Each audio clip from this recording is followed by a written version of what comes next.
The first snow of the season had done little to tame the red dust of Silver Butte. It clung to the hems of skirts, settled in a fine film on the saloon windows, and rose in faint clouds under the hooves of every passing horse, a stubborn ghost of the summer heat. From her place behind the polished bar of her aunt's eatery, Iris McCrae watched the dust and the snow perform their slow, reluctant dance on the main street. Winter had come to the high desert of the New Mexico territory, but the land, like the tempers of the men who worked it, refused to cool completely. At 22, Iris had learned to read the moods of a room the way a tracker reads the ground. It was a necessary skill for a woman serving whiskey and stew to miners and cowboys whose fortunes could turn on the flip of a card or the color of a rock. She saw the tight set of a jaw, the flicker of greed in an eye, the false cheer of a man about to start trouble. She filed these observations away, small, quiet treasures of information that kept her safe. Her safety was a matter of supreme importance, a pact made long ago. No one in Silver Butte knew that the quiet, witty girl who served them was Iris Hale, the only child of Town Marshal Jedediah Hale. Using her mother's name was a shield, one her father had insisted upon when he took the star in this raw, fractious town. A lawman's daughter was a target, he had said, and his Iris would be no man's leverage. The tension in the room today had a name: Clive Rourke. The cattle baron's men were spread out among the tables, drinking his coin and speaking his words.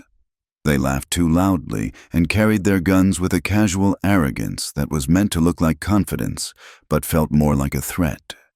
Rourke himself was not present, but his shadow was long. The whispers said he wanted more than grazing land. He wanted the water rights to Coyote Spring, the lifeblood of the small, independent silver claims dotting the canyons. Without that water, the miners would have to sell their land for pennies on the dollar, and Rourke would own the valley. Iris moved down the bar, wiping a clean spot cleaner. Two prospectors huddled over their beers, their voices low. "Heard Rourke's planning to hit the Christmas payroll coach from the Red Claw mine," one murmured, his eyes scanning the room. "That's just talk," his companion dismissed, though he did not look convinced. "Is it Rourke's bought half the town council, and the deputy looks the other way when his boys get rough? Stealing that payroll would break the last of the small-timers. He could pick up their claims for nothing." Iris kept her expression neutral, her movements steady, but her heart beat a little faster. She knew the rumor was more than talk. She had seen the look on her father's face the past few nights, a quiet, calculating steeliness he wore when he was laying a trap. He was planning an ambush. She was certain of it. And just as certainly, he had not told her a word. He was protecting her, as always, keeping her in the safe, small world of her aunt's saloon while he dealt with the wolves outside. A part of her was grateful. Another, smaller part chafed like a poorly fitted saddle. Her father, Marshal Jedediah Hale, pushed through the batwing doors, bringing a gust of cold air with him. He was a tall, spare man, his face weathered into a map of sun and concern. He nodded to the room at large, his eyes missing nothing, and made his way to the bar. He did not look directly at Iris, instead addressing her aunt, Martha, who was coming out of the kitchen with a fresh pie. "Martha, that pie smells good enough to make a man honest." "It would take more than one of my pies to make some of these men honest." "Jedediah?" Martha replied, her tone dry. She and her brother shared a plain-spoken manner and eyes that saw too much. "Just passing through," the marshal said, his gaze finally flicking to Iris, a brief, warm touch of a look. "Roads are getting slick. Best to stay close to town for the next few days." It was a public warning, but Iris heard the private command beneath it. "Stay safe. Stay out of it." "I have a letter to deliver for Mr. Abernathy out at his homestead," Iris said, testing the boundary. "He's waiting on word from the doctor in Gallup." Her father's jaw tightened almost imperceptibly. "The mail rider can take it tomorrow." "The snow is not so bad yet," she pressed gently. "And his wife is unwell. He will worry." The marshal looked at his sister, who gave a slight nod. Martha knew Iris was as stubborn as he was, and that her compassion was just as fierce. He let out a slow breath. "Fine, but you ride straight there and straight back. No detours. The world is full of enough trouble without you going out looking for it." He tipped his hat and was gone, leaving the saloon feeling both safer and more charged with his absence. An hour later, Iris was riding her sure-footed mare, Bess, through the thin layer of snow that carpeted the canyon floor. The air was sharp and clean, the sky a vault of pale, winter blue. The red rock formations rose on either side of her, their ancient faces dusted with white. Here, away from the smoke and noise of the town, the world felt simpler, truer. Her father's warning seemed a distant echo. She was following the trail that ran alongside Frozen Creek when she saw him. He was downslope from her, moving a small herd of 5 powerful-looking horses through the junipers. He was Navajo. That much was clear from his bearing, his traditional attire, and the quiet, seamless way he moved with his animals. He sat his horse not like a man who had conquered it, but like a man who had reached an understanding with it. He seemed to be in his early 30s, his face calm and serious, his focus entirely on the task at hand. He did not see her. Iris reined in Bess, not wanting to startle his herd. She watched as he guided them toward a shallow crossing in the creek.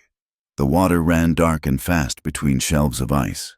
The led horse, a striking buckskin, hesitated at the edge, snorting and tossing its head. The man spoke to it in a low, soothing tone, a language that flowed like the water itself.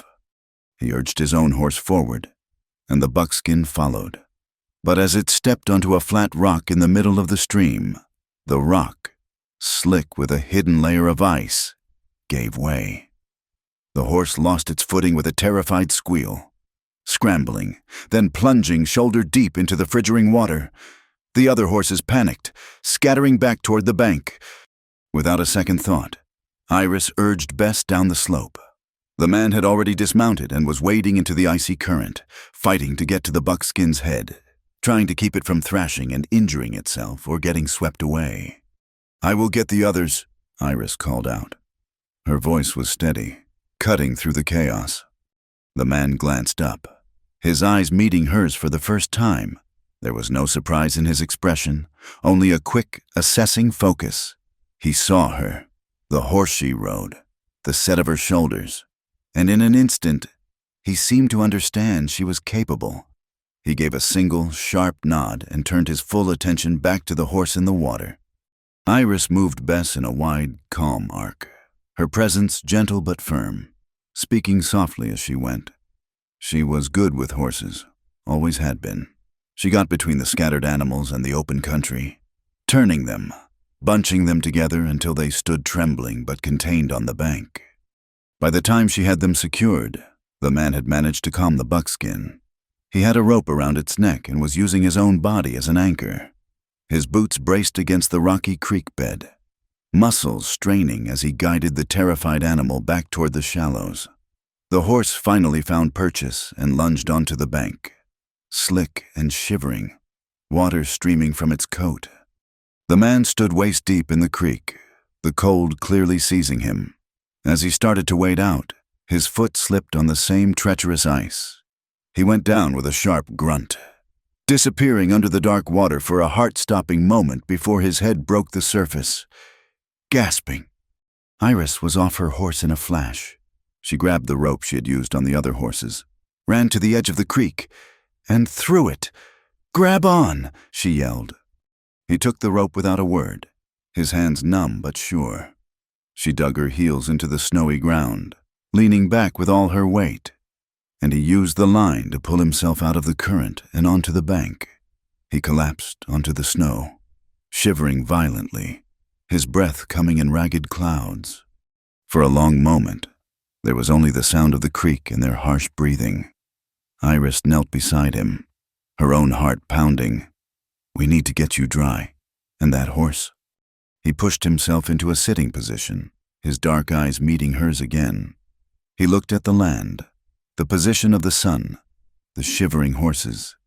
He was reading the situation the way she had read the saloon, taking in all the elements to find the path forward. Then he looked at her, and she felt his gaze was just as perceptive, but in a different way. He was not just seeing a woman who had helped him. He seemed to be seeing the person inside. It was a look of quiet appraisal, of respect. "My name is Talanez," he said, his voice rough from the cold. "Iris McCrae," she replied. She saw a flicker of something in his eyes, an acknowledgement of the moment. She had read people all her life, but this man was like a book written in a language she did not know, yet somehow understood. He saw the world in terms of slopes, wind, and water. She saw it in terms of motive, fear, and intent. They were two different kinds of survival, two different ways of seeing, and they had just saved each other. Together, they worked to save the horse, rubbing it down with saddle blankets until its shivering subsided. Tala moved with an economy of motion, his hands gentle and sure despite the cold that must have been aching in his bones. When they were done, he turned to Iris. "You have my thanks," he said simply. There was no flowery speech, no exaggerated debt, just a plain statement of fact, which made it feel more genuine than any grand declaration. The rescue was an event that had happened, and now it was done. He had not taken ownership of her because he had helped her horse, nor did she feel she owned him because she had thrown him a rope. It was a moment of mutual aid, a transaction of dignity. They made their way back toward the edge of town, walking the horses to keep them warm. As Silver Butte came into view, nestled in its cradle of red rock, Tala spoke again. "I am taking these horses to the mail station. They have need of strong animals for the high country road." "They are fine animals," Iris agreed. "I will be back in town for the Christmas market," he said. It was not a question or an invitation, just another statement of fact, but his eyes lingered on her for a second, and she felt it was for her benefit. They parted ways at the livery stable, with another quiet nod. Iris went on to the Abernathy homestead, delivered the letter, and rode back to town, the encounter replaying in her mind. When she stepped back into the saloon, the warmth and smell of stew enveloped her. A few of the same patrons were there, and their conversation stopped for a moment as she entered, then resumed at a lower volume. Her aunt gave her a questioning look, which Iris answered with a small shake of her head. Later, as she was polishing glasses, one of Rourke's men, a loudmouth named Finch, swaggered up to the bar. "Saw a Navajo riding out of town with a string of horses," he said, his voice carrying, "What is he doing here? This is decent folks' territory." A low murmur of agreement went through the room. Prejudice was an old, ugly weed in these parts, and Rourke's men were always happy to water it. Iris did not look up from her glass. She continued her steady, circular polishing, her voice calm and light when she spoke. "Far as I could tell, Mr. Finch, he was just bringing a bit of red dust and a great deal of good manners into town." She paused, then met his gaze, a small, challenging smile on her lips. "We could always use more of both. Do not you think?" The man grunted, caught off guard by her wit. A few of the miners chuckled into their beers. Defeated. Finch took his drink and retreated to his table. From the kitchen doorway, Martha watched, a look of mingled pride and worry on her face. Iris had her father's steel, but she wielded it with a different kind of sharpness. That evening, word came back from the mail station. The station master had purchased 3 of Talanez's horses, praising them as the best he had seen in years. The Navajo horseman had accepted the deal and a promise of more business, and had confirmed he would return in a week for the Christmas market. He had conducted his affairs with quiet dignity and then had ridden away, melting back into the vast, snowy landscape from which he had come, entirely unaware that the young woman he had pulled from a creek, and who had pulled him out in return, was the daughter of the lawman quietly preparing for a war. The dawn broke cold and brittle, the light a fragile thing against the immense, dark shapes of the canyon walls. Iris was in the small yard behind the saloon, splitting kindling for the morning fires. The rhythmic thud of her axe was the only sound in the frozen air. Then, another sound came, a low, gut-shaking boom that rolled down from the high country, echoing off the rock until the very ground vibrated beneath her feet. It was not thunder. It was the sound of violence. Birds erupted from the junipers in a panicked cloud. Iris froze. Axe in hand, her eyes turned toward Box Canyon. A plume of black smoke, ugly and thick, began to rise against the pale pink of the sunrise. The ore transfer station, that was the only thing out there. Before the first shouts from the town had even begun, instinct took over. She dropped the axe, pulled her heavy coat on, and slipped out the back gate, moving not toward the growing commotion but toward the overlook point on the western ridge. It was a climb, but it would give her a clear view. From up there, she might see something everyone else would miss. Her lungs burned in the thin, cold air as she scrambled up the familiar path. From the top, she could see the station, or what was left of it. The main hoist and a section of the track leading out of the mine shaft had been destroyed, a tangle of splintered wood and twisted metal. As she watched, a figure on horseback emerged from the dust and smoke near the blast site. He was moving fast, keeping to the shadows at the base of the canyon wall. He was masked with a dark bandana, but as he spurred his horse into a gallop, the wind tore at the cloth, pulling it down for a mere second.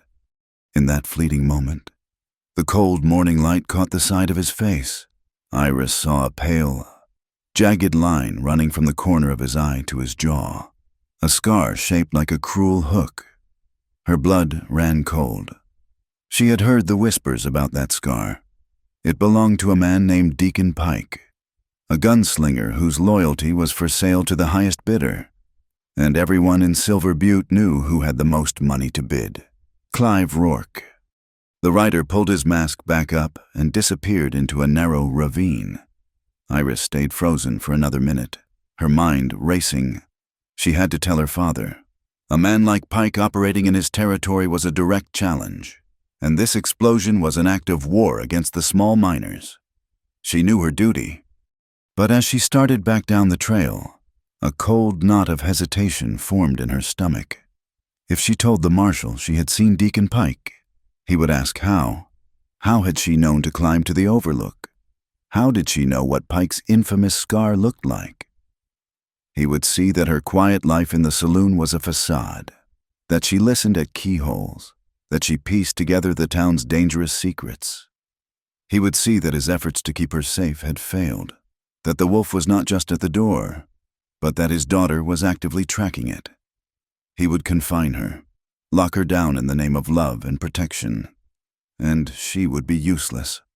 The struggle tore at her, a silent battle between the safety he demanded for her and the action her own conscience demanded of her. She reached the bottom of the trail, no closer to an answer, her secret a heavy weight in her pocket. She was circling back toward the town, keeping to the cover of the trees, when she saw a lone rider on the plain below. It was Talanez. He was not riding toward the commotion, but moving parallel to it, his head up, seeming to read the wind. He had a length of rope in his hand and appeared to be tracking a single horse. One of his herd must have strayed in the night. Their paths were converging. He saw her as she emerged from the trees. He reined in, his expression calm as ever, though his eyes were on the column of smoke. "Trouble," he stated. It was not a question. "The ore station," she said, her voice a little breathless. "It was an explosion." He nodded slowly, his gaze sweeping over the ground near the blast site, then back up at the smoke, which was now drifting lazily to the southeast. He dismounted and walked a few paces, crouching to examine the ground. Iris followed, her curiosity overriding her caution. "Heard the sound from my camp," Tala said. His eyes narrowed. "The wind is coming from the north this morning. A light wind, but steady." He pointed toward the smoke. "See how it drifts." Iris nodded. Whoever set that charge, he continued, his voice low, placed it on the south side of the structure. They lit a fuse that had to burn against the wind. Iris frowned, not understanding. Why would they do that? Tala stood up and looked at her, his dark eyes holding a grim knowledge. To make the fire burn slower, to create more smoke before the big explosion, to make it look like a signal fire that got out of control. He paused, letting the weight of his next words settle. The kind of fire settlers accuse my people of setting. The ugly truth of it hit her like a physical blow. This was not just destruction. It was a setup. It was designed to turn the town's fear and suspicion against the Navajo, to create a smokescreen of chaos while Rourke made his real moves. We have to prove it, Iris said, her voice fierce with a sudden, hot anger. The indecision she had felt moments before burned away, replaced by a cold, hard certainty. This was not about her safety anymore. This was about a deliberate, calculated injustice. Tala looked at her, a flicker of surprise in his calm expression. He saw the fire in her eyes, the set of her jaw. He gave another of his characteristic, economical nods. Proof is in the tracks. Together, they moved closer to the blast site, careful to stay on the rocky ground where they would leave no prints. The smell of burnt powder and scorched pine was thick in the air. Tala's eyes, accustomed to the subtle language of the earth, found the spot he was looking for almost immediately. The tracks of a single horse, coming and going. Look here, he said, pointing. Iris knelt beside him. The horse was shod, but the shoes are mismatched. The front left is new and heavy, the others are worn, and it is set crooked. It would give the horse a slight limp. He glanced at her. A Navajo horse is not shod this way. Our horses run on hard country. A shoe set wrong would lame them. This was miner's work, or a cowboy's. Someone in a hurry, someone who cared more about the job than the animal. Iris then noticed something else. A dark, greasy stain on a piece of the burnt fuse that had been thrown clear of the main blast. She touched it carefully. It was oily and had a distinct, pungent smell. Whale oil, she said, surprised. They soaked the fuse in it, to make it burn even slower, to make sure the smoke was thick and black. Tala leaned in, his shoulder brushing against hers as he examined the fuse. Whale oil, he repeated, his brow furrowed. For lamps in the mines. And the stagecoach station. They looked at each other. They now had two pieces of a puzzle that did not fit the story the explosion was meant to tell. A crooked horseshoe and the smell of a commercial oil. These were the fingerprints of the men who worked in the town, not the people who lived in the wilderness. A seed of partnership, unspoken and unplanned, had been planted between them in the cold, smoky air. By the time Iris returned to the saloon, the rumors were already spreading like wildfire. Rourke's men were buying rounds of whiskey for anyone who would listen, their voices loud and righteous. It was Indians. I tell you, Finch declared, slamming his glass on the bar for emphasis, trying to scare us off. They want this land back. They are savages, another added. Marshal ought to round them all up before they decide to burn the whole town down. Iris moved through the room, her face a mask of quiet efficiency, her ears catching every poisonous word. She felt a slow, simmering rage build inside her. The lie was so easy, so readily consumed by men who were already primed to believe it. Justice, she thought, was a much harder meal to serve. Truth required evidence, and evidence required courage. Later in the day, she made her way to the stagecoach office, a basket of fresh bread from her aunt in her arms. Mrs. Avery, the station manager, was a sharp-eyed widow in her 50s who missed very little and said even less. She sat behind her desk, meticulously entering figures into a large ledger. Martha thought you might enjoy some fresh bread. Mrs. Avery, Iris said, placing the basket on the counter. That is very kind of her. Iris, the woman said, her pen never ceasing its scratching. And of you for bringing it. "It is a terrible business. The explosion this morning," Iris said, her tone conversational. "Terrible for the miners who cannot get their ore out." Mrs. Avery agreed, blotting a line of ink. "All that smoke," Iris continued, leaning against the counter. "I have never seen anything like it. It smelled something awful, too, almost like a lamp that has been burning badly." Mrs. Avery finally looked up, her gaze sharp. "Is that so?" "It reminded me. I meant to ask you where you get your whale oil from. Aunt Martha's lamps have been guttering, and the oil she bought from the general store seems thin. Yours always burns so brightly."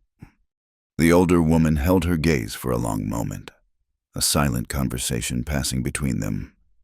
Mrs. Avery had no love for Clive Rourke, who had tried to bully her into giving him cheaper freight rates. "I order mine special from Santa Fe. A higher grade costs more, but it burns clean." She paused. "I had a barrel of it go missing from the loading dock 2 nights ago. Thought it was just some boys playing a prank. Now, I am not so sure." She looked pointedly at Iris. "Some folks in this town think a loud noise can make people deaf and a cloud of smoke can make them blind. But some of us are still listening and still watching." Iris nodded, her heart thumping with the weight of this new information. "Thank you for the bread, my dear Mrs." Avery said, turning back to her ledger, the conversation officially over. That evening, her father stopped by. The saloon was quiet. He stood by the door, his hat in his hands, his face etched with weariness. He did not speak for a long time. "I saw you riding out near the canyon this morning," he said finally, his voice low and heavy with unspoken meaning. Iris kept her back to him, pretending to wipe down the bar. "I was worried. I went to see the smoke." "Worry is my job, Iris, not yours." He stepped closer. "I have told you to stay out of it. There are things happening in this town that are no concern of yours. I want you to give me your word. You will not go looking for trouble. Do not go following tracks that are not yours to follow." She turned to face him, her expression carefully blank. The urge to tell him everything about Deacon Pike, the mismatched shoe, the whale oil, was a physical ache in her chest. But she saw the iron resolve in his eyes, the fierce, protective love that would, she knew, put her in a cage to keep her safe. She could not let that happen. Not now. So she lied to her father for the first time in her life. "I will be careful," she said, the words tasting like ash in her mouth. He searched her face, wanting to believe her, but a flicker of doubt remained in his eyes. He nodded, tired and grim, and left without another word. Iris watched him go, the lie a cold stone in her heart. She had made a promise to herself out there in the smoking ruins of the ore station. She would protect those who were being falsely accused. She would not let the lie win, and she would do it with or without her father's blessing, because she was starting to understand that true safety was not found in hiding from the world, but in having the courage to face it, even if you had to do it alone. The week leading up to Christmas brought a fragile truce to Silver Butte. The snow fell in earnest for 2 days, blanketing the red dust in a layer of pristine white, muffling the sounds of the town and softening its hard edges. A temporary Christmas market sprang up in the wide space between the general store and the church. Tents and stalls were erected, decorated with pine boughs and strings of dried chilies that looked like red jewels against the snow. The air smelled of roasting chestnuts, cinnamon, and wood smoke. For a few days, the tension that had gripped the town seemed to ease, replaced by a festive cheer that was as thin and bright as the ice on a puddle. Iris moved through the small crowd, a basket on her arm, enjoying the brief illusion of peace. She saw her father making his rounds, his presence a quiet warning to anyone who might mistake holiday cheer for an opportunity for trouble. He nodded to her from a distance, the same veiled look of paternal command in his eyes. "Be safe." She was examining a display of hand-woven blankets when she saw him. Tala Nez stood beside a stall of his own. a simple wooden frame from which hung an array of exquisitely braided leather bridles and reins. He was not calling out to customers or making any kind of show. He simply stood there, a still point in the swirling market, letting the quality of his work speak for itself. He was dressed in warm buckskins, the snow melting on his dark hair. She felt a pull, an invisible cord of shared knowledge that stretched between them across the crowded space. As if feeling her gaze, he looked up and their eyes met. A slow warmth spread through her chest, a welcome counterpoint to the winter air. She made her way over to his stall. "Your work is beautiful," she said, her fingers tracing the intricate pattern on a bridle. The leather was supple and strong. "It is good leather," he replied, his voice the same low, calm tone she remembered. "It tells my hands what to do." He looked at her, his expression unreadable but attentive. "You are well." "I am," she said. "And you recovered from your swim in the creek." A rare, faint smile touched the corners of his mouth. "The water was cold. Your help was warm. I am recovered." The easy quiet settled between them again. They were not strangers. Not exactly. The shared danger and the secret of the explosion site had forged a connection that went deeper than casual acquaintance. They were allies, though no words had been spoken to that effect. As they stood there, a wagon rumbled past, pulled by a team of 2 heavy draft horses. Iris's eyes, trained to notice details, were drawn to the lead horse. It had a slight but distinct hitch in its gait, a barely perceptible limp on its front left side. Her gaze dropped to its hooves. The snow was packed into them, but she could just make out the dark line of a new, heavy shoe, a shoe that seemed just a little bit crooked. She glanced at Tala. He had seen it too. His eyes were narrowed, his body completely still, his entire focus on the departing wagon. He looked back at her, and in his eyes she saw the same cold spark of certainty she felt in her own gut. "That is the horse," she said, her voice barely a whisper. He nodded once, from the explosion. The wagon turned a corner at the end of the street, heading toward the less reputable end of town, where the small, smoky workshops and cheap boarding houses were clustered. "I have to go," Iris said, her mind already working. "I will go with you," Tala said. It was not an offer, but a statement. He began packing his bridles away with swift, efficient movements. "You do not have to," she said, though a part of her was immensely relieved. "This is not your fight." He paused and looked at her. "They tried to make it my fight. When they set that charge to burn against the wind, they put my people's names in the fire. That makes it my fight." They left the market, walking not directly after the wagon, but on a parallel course, using the alleys and side streets to keep out of sight. As they passed the back of the mercantile, they saw a woman shaking a rug out of an upper window. It was Mrs. Gable, the town's most notorious gossip, a widow whose tongue was sharper than a skinning knife. Her eyes lit on Iris and then on the tall, silent Navajo man beside her. A look of sour disapproval tightened her face. "Well, Iris McCrae," she called down, her voice dripping with false sweetness. "I see you are keeping fine company these days. A good girl like you should be more careful." Iris stopped and looked up, her expression pleasant, but her eyes cool. "Good girls, Mrs. Gable, are a matter of timing and opportunity, just like a well-cooked meal." She smiled brightly. "You have a Merry Christmas now." She walked on, leaving the woman sputtering in the window. Tala glanced at her, a flicker of amusement in his eyes. "Your words are as quick as your rope," he observed.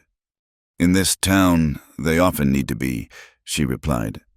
The crooked tracks led them, as they had suspected, to a blacksmith's forge. The sign above the wide, open door read Baird's Farrier and Forge. Black Baird was a mountain of a man, with arms as thick as wagon axles and a heart that was rumored to be as soft as his anvil was hard. He was a good man. Iris knew, which made the discovery all the more unsettling. He was not the sort to involve himself with Clive Rourke willingly. They found a spot across the street, partially hidden by a stack of lumber. From there, they watched. They did not have to wait long. The same man who had driven the wagon came out of the forge, wiping his hands on a rag. He was one of Rourke's men, a surly hand named Cobb. He exchanged a few words with Baird, who stood in the doorway, his face grim and his massive shoulders slumped.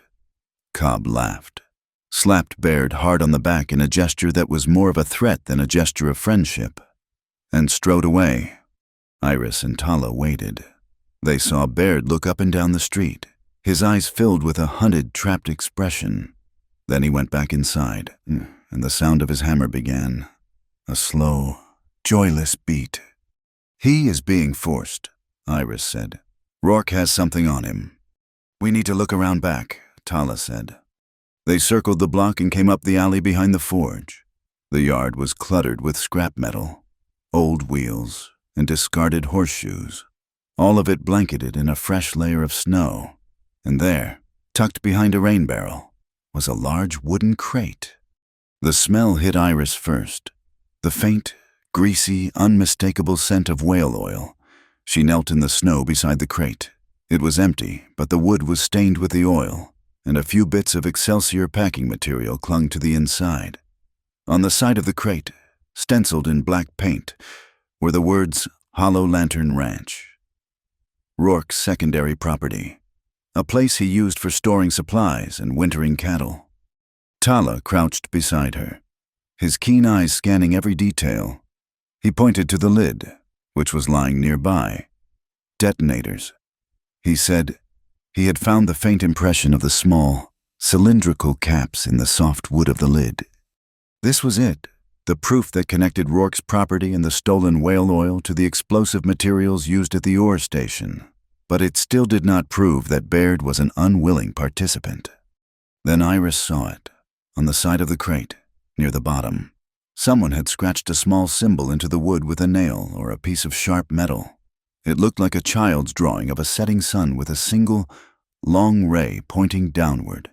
It was a mark she had not seen in years. When she was a girl, her father had a few trusted deputies and friends, men from the old days before he was a marshal. They called themselves the Sundowners. It was their secret mark, a way of signaling that they were acting under duress, that they needed help from one of their own. Baird had been one of those men. He had left the mark for her father, but in his haste and fear, he must not have realized that the marshal's daughter would be the one to find it. The long ray of the sun pointed down at a single, hastily scratched word in the wood box. "He is trying to tell us something," Iris whispered, tracing the symbol with her gloved finger. "Hollow Lantern Ranch. A box." Her eyes widened. "The payroll. The rumors are true. Rourke is going to hit the Christmas payroll coach." She looked at Tala. "But this must be a decoy. He is building a false payroll box at his other ranch. He is setting up a fake robbery to draw my father's attention, while the real robbery happened somewhere else." The pieces were clicking into place, revealing a plan that was more complex and more dangerous than she had imagined. They had the what and the who. Now they just needed to figure out the where and the when. They slipped away from the forge, their new knowledge a heavy, dangerous secret. The sky was darkening, the sun sinking behind the mountains, painting the snow in shades of lavender and rose. The Christmas market was lighting up, paper lanterns glowing like soft, warm stars against the deepening twilight. The sound of a fiddle tuning up drifted from the church, where preparations for the evening's Christmas dance were underway. They stopped on the packed snow of the church porch, instinctively seeking the small circle of light cast by a lantern hanging from the eaves. The moment felt suspended in time, a quiet island between the investigation they had just finished and the danger that lay ahead. Tala stood for a long moment, not looking at her, but out at the darkening town. He seemed to be gathering his words, a task that appeared more difficult for him than tracking a horse across a frozen landscape. When he finally spoke, his voice was low and held a trace of uncharacteristic hesitation. "The town will be dancing tonight," he said. "Yes," Iris replied softly. He turned to face her then, in the warm lantern light. She could see the seriousness in his eyes, but also a gentleness she had not seen before. He seemed vulnerable, a man stepping onto unfamiliar ground. "Be my Christmas date," he asked. The simple question hung in the cold air between them. Fraught with 100 complications Iris could not explain to him. To be seen with him, to step into the public eye as his companion, was a risk. It would draw attention. It would fuel the gossip of women like Mrs. Gable, and it would undoubtedly reach her father, who would see it as a reckless act of defiance. Her entire life had been built around the principle of not being noticed, of being Iris McCrae, the quiet saloon girl. To accept was to step out of that shadow. She hesitated, and she saw a flicker of understanding, perhaps of disappointment, in his eyes. He thought she was refusing because he was Navajo, because she was afraid of what the town would say, and that was part of it, but not the deepest part. The deepest part was the secret of who she really was. But as she looked at him, at his quiet strength, his unwavering integrity, the man who had seen injustice and chosen to fight it, she knew she could not refuse. To do so would be to betray the trust that was growing between them. It would be an act of cowardice, and she was tired of being afraid. "A date," she said, her voice finding its strength. "Yes." She saw the relief in his eyes, and she offered a small, cautious smile. "But in the middle of the crowd, where everyone can see us." It was her own condition, her own way of setting a boundary while still saying yes. It was a way of being safe. Not by hiding, but by standing in the light. Tala considered her words, then gave a slow, serious nod. He understood. It was an agreement, a promise of a dance, and perhaps something more. The barn had been transformed. What was usually a dusty space smelling of hay and horses was now a pocket of warmth and light against the vast, cold dark of the high desert night. Dozens of paper lanterns, some painted with clumsy but cheerful stars and angels, hung from the rafters, casting a soft, golden glow over the assembled townsfolk. The air was thick with the scent of hot cider, cinnamon, and pine boughs. In the corner, a trio of musicians sawed away at their fiddles, their lively tunes setting the tempo for the stomping feet and swirling skirts on the makeshift dance floor. Iris stood with Tala near the wide barn doors, a cup of cider warming her hands. She had watched him enter the bright, noisy space, a man clearly more at home under the open sky than under a roof. He moved with a quiet watchfulness, his eyes taking in the crowd, the exits, the flickering lantern light, not with suspicion, but with the ingrained habit of a man who always knew his surroundings. He had found her with a simple nod, and they had stood in comfortable silence, observing the celebration. When the fiddlers struck up a waltz, a slower, more graceful melody that sent the stomping couples into a more refined, swirling pattern, Iris turned to him. "Do you know how to waltz, Mr. Nez?" He looked at the dancers, his expression serious, as if he were studying a complex set of tracks. "I know how to follow the seasons and the stars. I do not know how to follow a fiddle." Iris smiled. "It is not so different. It is just a pattern. 3 steps, like tracking a bird. 1, 2, 3, 1, 2, 3. She set her cider cup down. "Come on, your lesson begins now." She led him onto the edge of the dance floor. He was hesitant, his body stiff. He held her hand as if it were a fragile bird, his other hand resting uncertainly on her waist. The warmth of his palm sent a pleasant shiver through the wool of her dress. "Just follow me," she murmured, guiding them into the rhythm of the music. He was, as she had suspected he would be, clumsy. His feet, so sure and silent on a rocky trail, were heavy and uncertain on the wooden floor. He concentrated fiercely, his brow furrowed, his gaze fixed on their feet as if trying to decipher a map. But he was a quick study. He listened to the music, felt the gentle pressure of her hand, and slowly, the rigid lines of his posture began to soften. "You are thinking too hard," she said, her voice low so only he could hear over the music. "It is not a problem to be solved. It is just a conversation." He risked a glance up at her face, and she saw the flicker of understanding in his eyes. He stopped looking at their feet and looked at her instead. The conversation shifted. His steps became more confident, his movements more fluid as he began to trust her lead, to trust the music. They were not graceful, not yet, but they were dancing. A genuine smile touched Iris's lips. "You step as though you are reading a map, one square at a time." His own lips curved in a slight, answering smile. "My maps do not usually spin." They fell into the rhythm, the space between them charged with a quiet energy. It was more than just a dance. It was an extension of the trust they had built, a silent acknowledgement of their unlikely partnership. Here, in the golden light, surrounded by people, they were creating a small, private world of their own. The chemistry between them was a low, steady flame, warming them both against the cold.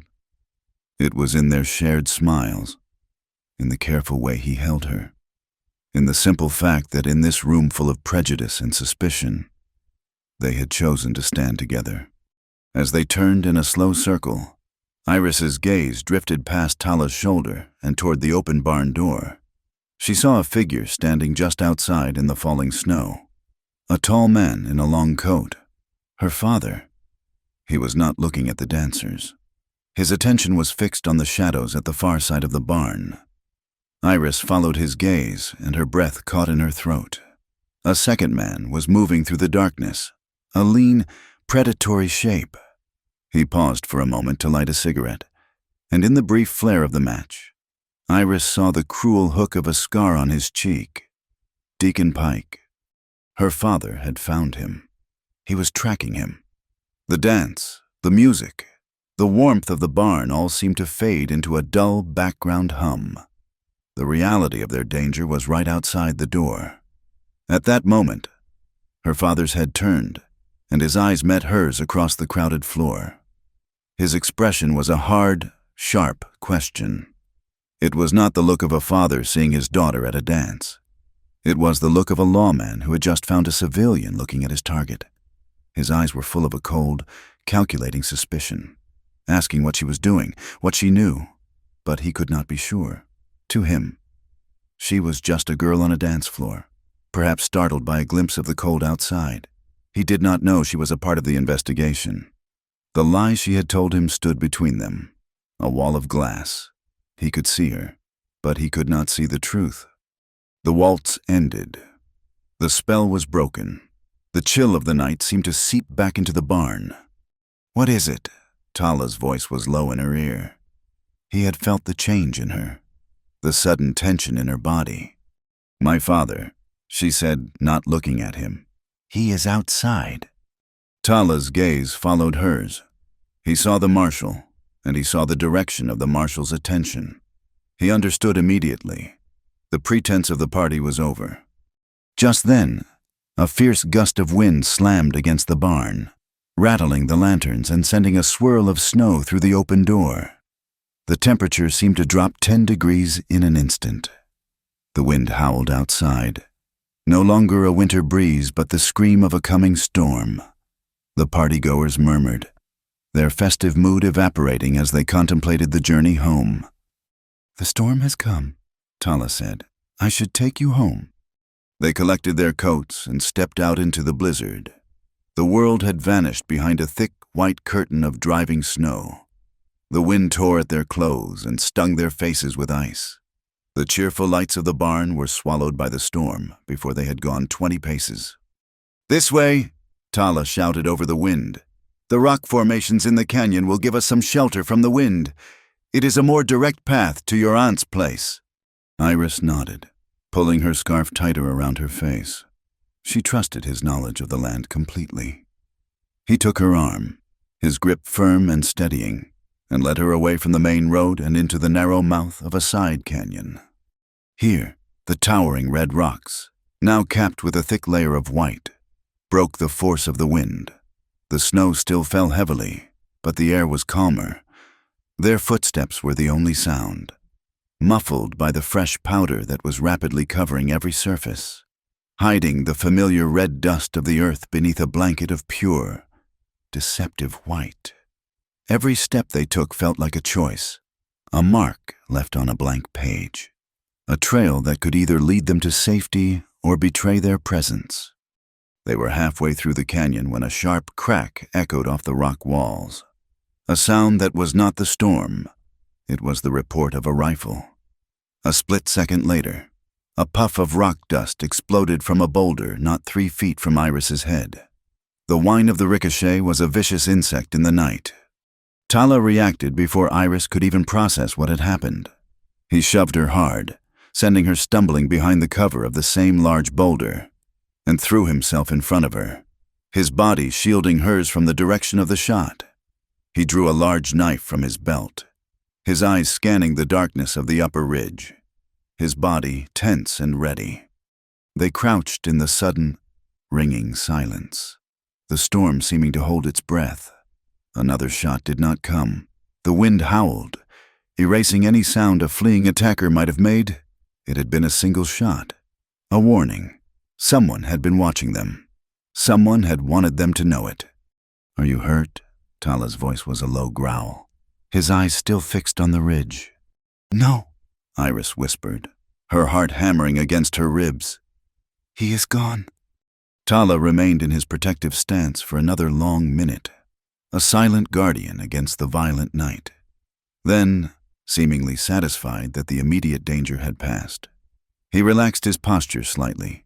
He turned to her, his face a mask of concern in the swirling snow. He reached out and gently brushed a dusting of snow from her shoulder, his touch brief and respectful. He had protected her, but he did not try to possess her fear or her gratitude. The boundary between them remained, a line of mutual respect that was stronger than any physical threat. He helped her to her feet. "We must keep moving," he said. They did not speak again until they reached the back door of the saloon. The familiar shape of the building was a welcome sight, a haven of perceived safety. The light in the kitchen was still on. Aunt Martha would be waiting up. "Thank you, Tala," Iris said, her voice still shaky, "for the dance and for everything else." He just nodded, his gaze sweeping the street one last time before he melted back into the storm, a silent shadow moving through the white world.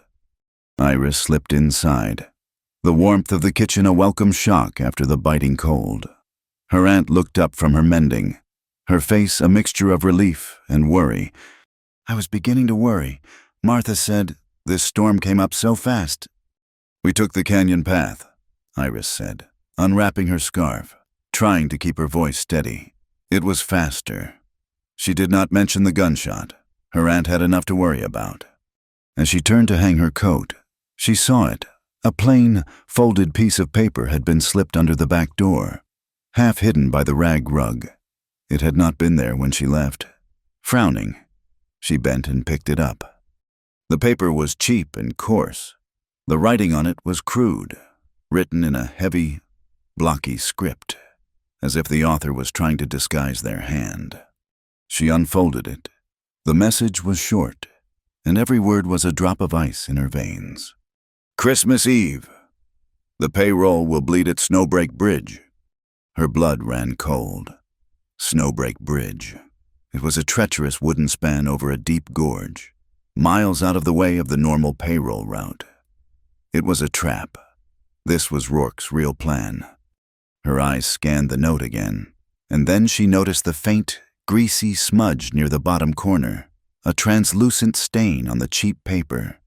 She lifted it closer to her nose and sniffed. The smell was faint, but unmistakable. It was the pungent, oily scent of whale oil, the same smell from the burnt fuse at the ore station, the same smell from the empty crate behind the blacksmith's forge. This was not a threat from Rourke's men. This was a warning. Someone on the inside of Rourke's operation was trying to stop him. Someone had seen her and Tala at the forge. Someone knew they were investigating.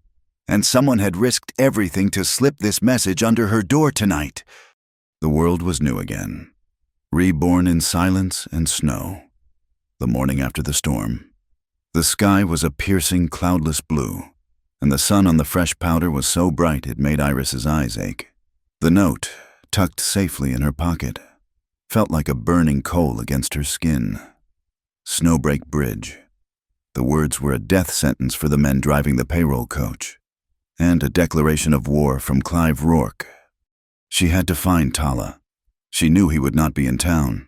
She saddled Bess and rode out, not toward the canyons, but toward a small, sheltered aspen grove near the headwaters of Frozen Creek, a place she knew offered good water and cover from the wind. She found him there, tending a small, smokeless fire, his horses grazing peacefully nearby.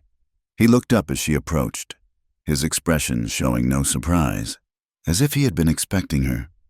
The storm brought a message, she said, dismounting and holding out the creased, oil-stained paper. He took it, his long fingers gentle on the fragile page. He read the crude letters, his face impassive, but she saw the tightening of his jaw. He held the note to his nose, his senses confirming what her own had told her. "Whale oil," he said. He handed it back, his gaze meeting hers. A warning from a ghost inside the machine. "A ghost who thinks we can do something about it?" Iris replied. "Snowbreak Bridge. Do you know it well?" "It is a place of bad spirits and worse footing," he said. "The canyon winds are treacherous there. A man could be knocked from the bridge on a bad day. An easy place to make a killing look like an accident." He paused. "Rourke's plan is not just to take the money. It is to leave no witnesses." For the next hour, they became cartographers of a battle that had not yet been fought, with a piece of charcoal from his fire. Tala began to sketch on the back of a spare piece of canvas Iris had brought. He did not draw lines and squares like a surveyor. He drew the land as he felt it, the flow of the wind through the ravines, the places where the rock held the cold, the sight lines from the high ridges. He drew the world as a living thing. Iris, in turn, added another layer to his drawing. If the Marshal were to set an ambush," she began, catching herself, the lie feeling clumsy on her tongue. "He would need a position that is legally sound. He cannot fire on men until they commit a hostile act. That means he needs his men hidden.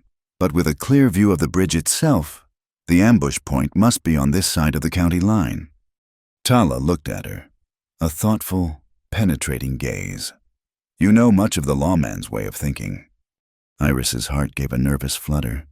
I listened to the talk in the saloon." "You hear all sorts of things.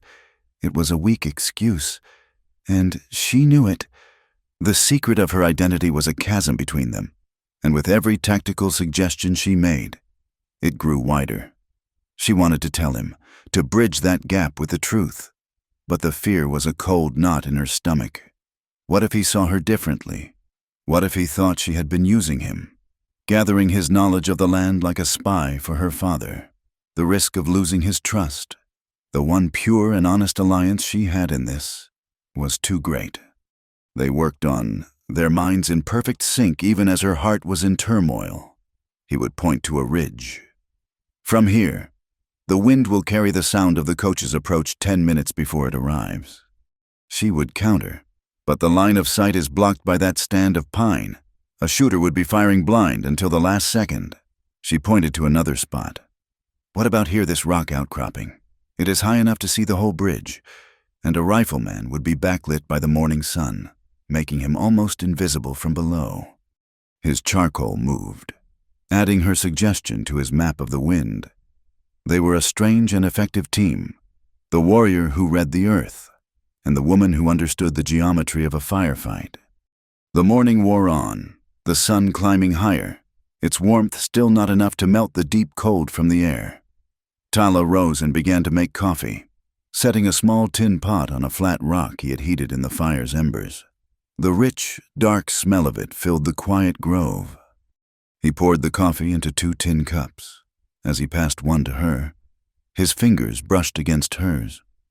The contact was fleeting, no more than the whisper of leather against her skin, but it sent a jolt of warmth through her that had nothing to do with the fire or the coffee. Her breath caught in her throat. She looked up at him and saw a reflection of her own surprise in his dark eyes. It was a moment of profound, unspoken connection, a spark of heat in the cold, a fragile thing that was both powerful and intensely private. The space between them was filled with a tension that was not about danger or secrets, but about the simple, undeniable awareness of a man and a woman. It was a moment of intimacy achieved through mutual respect and shared purpose, more potent than any forward touch could ever be. She took the cup, her hand trembling slightly. "Thank you," she murmured, her voice a little too quiet. He nodded, turning back to the fire, giving her a moment to compose herself. The boundary of respect held firm. They drank their coffee, the silence now filled with a new and different weight. To break it, Iris turned her attention back to the map. "This is a good plan," she said, "but it assumes the coach driver follows the main route to the bridge. Rourke is not a man who leaves things to chance. He will have a way to make sure the coach goes exactly where he wants it to." Tala's eyes narrowed in agreement. "He will change the path." "We need to ride the trail ourselves," Iris decided. "We need to see what he has done." They left their camp and rode toward Snowbreak Bridge, not on the main trail, but through the higher country, keeping to the ridges where they could look down on the path below. It took them 2 hours of hard riding through the deep snow. They found the first one about a mile from the bridge. It was a small wooden stake, hammered into the ground at a fork in the trail. A piece of faded red cloth was tied to it, a makeshift trail marker that looked innocent enough to a casual traveler. But it was pointing the coach away from the safer, wider path and onto a narrow, winding track that hugged the edge of the canyon. "This is it," Tala said, dismounting to examine the stake. "The old prospector's trail. It is faster, but it is a death trap. One patch of ice, one spooked horse, and the whole coach goes over the side." They followed the false trail. They found 2 more markers, each one guiding the driver further into the trap. The trail led to a narrow cut in the rock, a place where the coach would be forced to slow to a crawl. On either side, the canyon walls rose steeply, providing perfect cover for dozens of riflemen. It was a killing box. And there, in the snow at the base of the final marker, was a single, clear boot print. Someone had stood there for a moment, admiring his handiwork. Iris swung down from Bess, her heart pounding. She knelt and studied the print.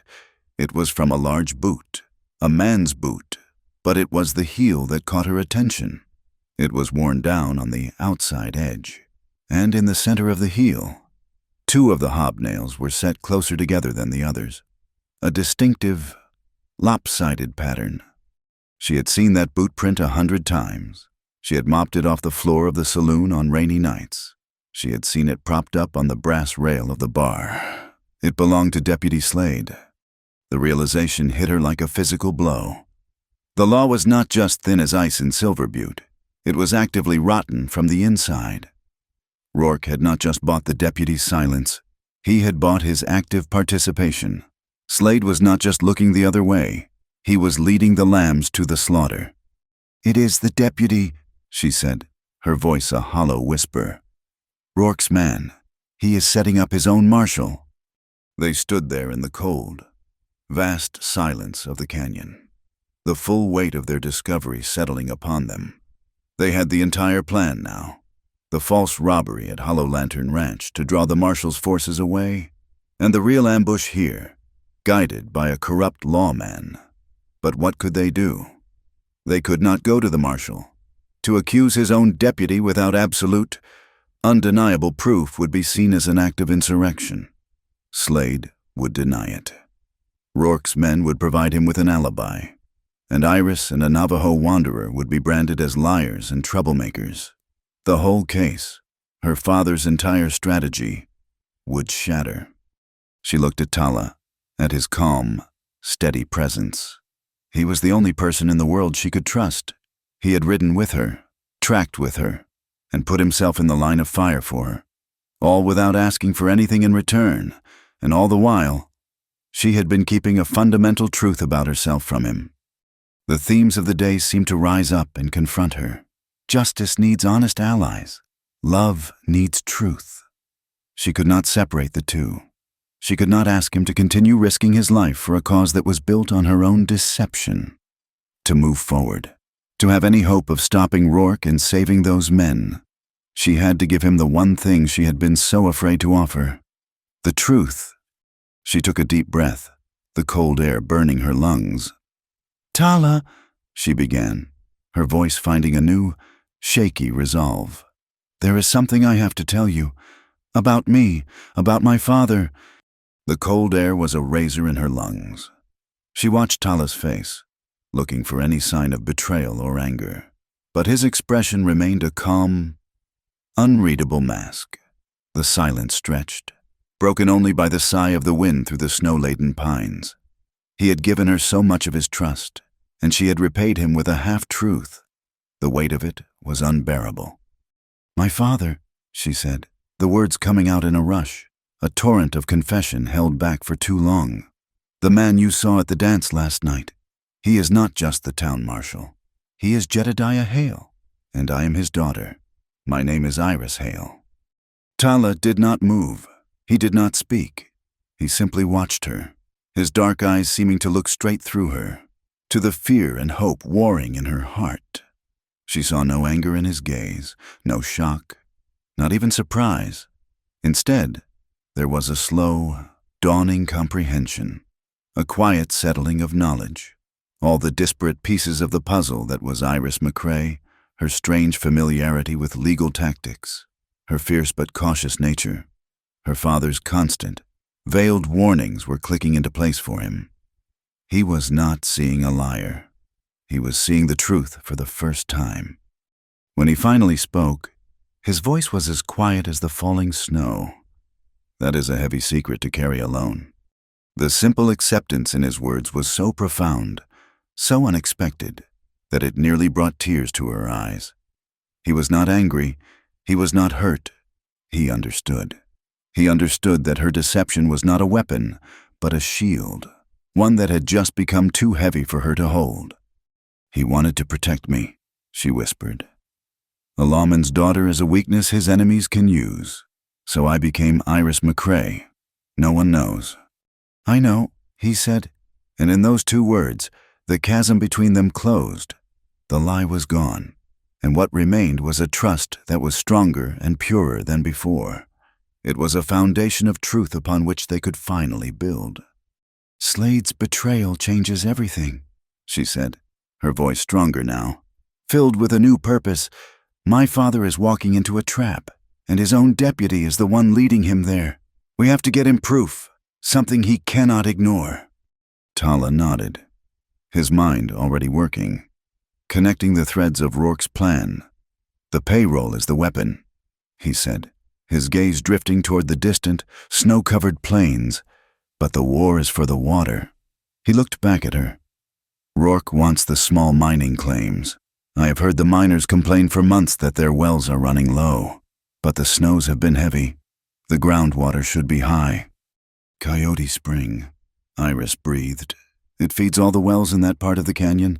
Rourke wants to choke it off, to create a drought and force them to sell.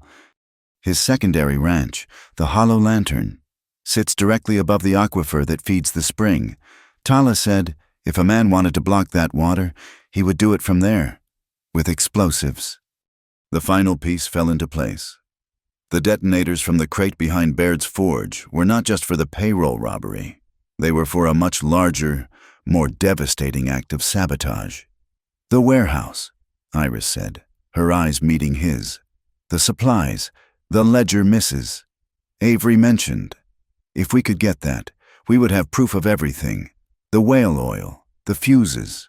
Proof that he is planning much more than a simple robbery." The decision was made without another word. The risk was enormous, but the alternative, letting her father walk into Slade's trap while Rourke destroyed the livelihoods of the entire valley, was unthinkable.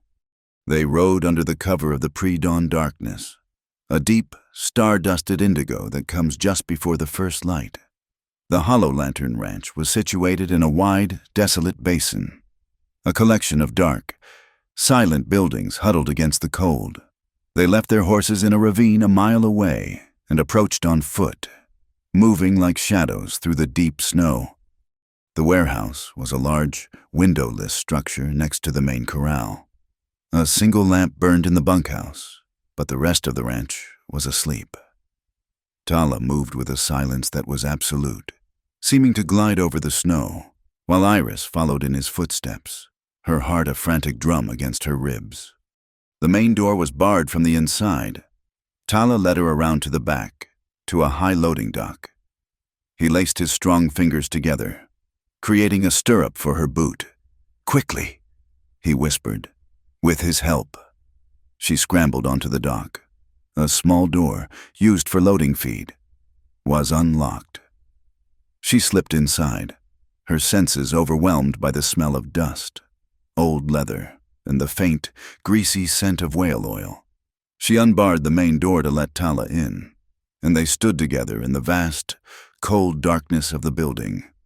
Using a small lucifer, Iris lit a shielded lantern she had brought, keeping the flame turned low. The weak light revealed a space filled with ranching supplies, but also things that did not belong: crates of dynamite sticks, coils of fuse wire, and barrels of whale oil stacked high against the far wall. In a small, crude office in the corner, they found what they were looking for.